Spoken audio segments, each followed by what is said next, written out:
Assalamu alaikum wa rahmatullahi wa barakatuh.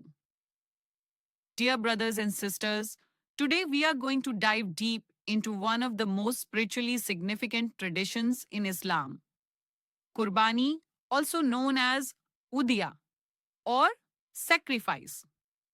This is not merely the act of slaughtering an animal.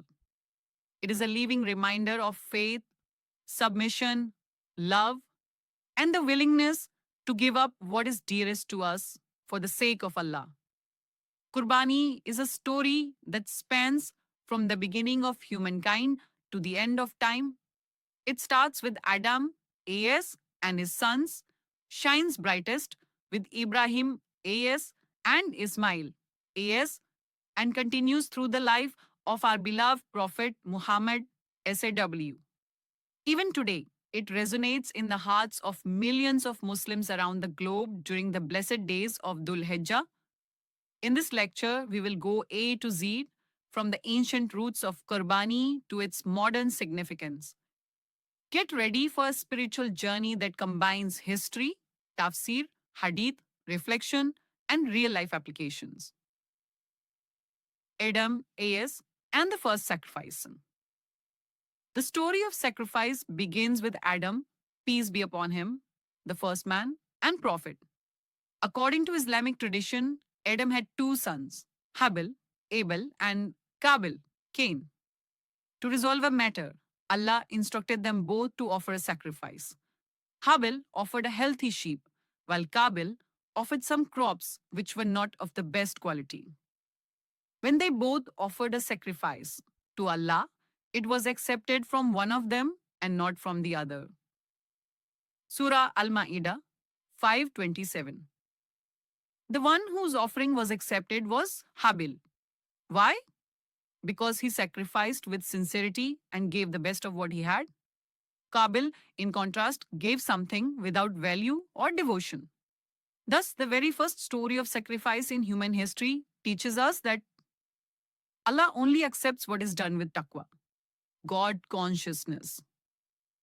Bishin, the greatest sacrifice, Ibrahim, AS, and Ismail, AS. This is the heart of Qurbani.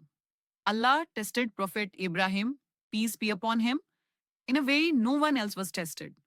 After waiting decades to have a child, Ibrahim was finally blessed with a son, Ismail, AS. Then came the command, "O my son, I have seen in a dream that I am slaughtering you. So see what you think." Surah As-Safat 37, 102. Ismail, AS, the obedient son, replied, "O my father, do what you are commanded. You will find me, if Allah wills, among the patient." When Ibrahim, AS, was about to fulfill the command, Allah intervened. We ransomed him with a great sacrifice. 37, 107. A ram was sent from Jannah as a substitute. This was not about blood or meat. It was about submission, love for Allah over love for family, and passing the ultimate test of obedience. 30. Prophet Muhammad, IW, and the practice of Qurbani. The Prophet Muhammad revived and reinforced this practice. He himself performed Qurbani every year in Medina and encouraged his followers to do the same. The Prophet slaughtered two rams, white and black in color, with horns. He slaughtered them with his own hands, saying, "Bismillah, Allahu Akbar." Sahih Bukhari. He taught us that Qurbani is not merely a ritual, but a symbol of devotion and gratitude to Allah. It is the sunnah of your father, Ibrahim. Ibn Majah. T. Definition and deep meaning of Qurbani. What is Qurbani really?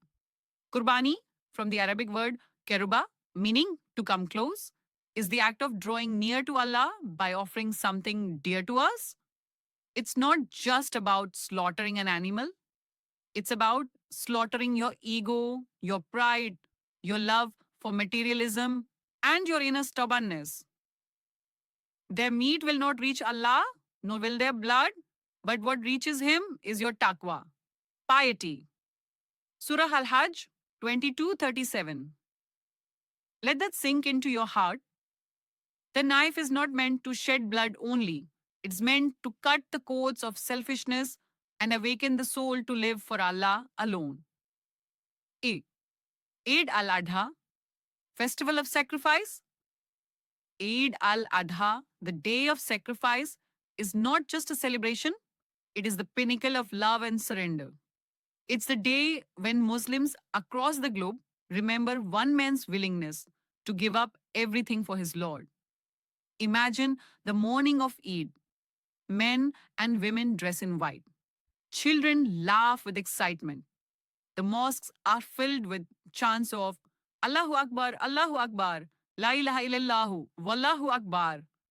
And then a moment of silence. An animal is brought forward. A hand raises the knife, but with a heart trembling with love and humility. Bismillah, Allahu Akbar is whispered.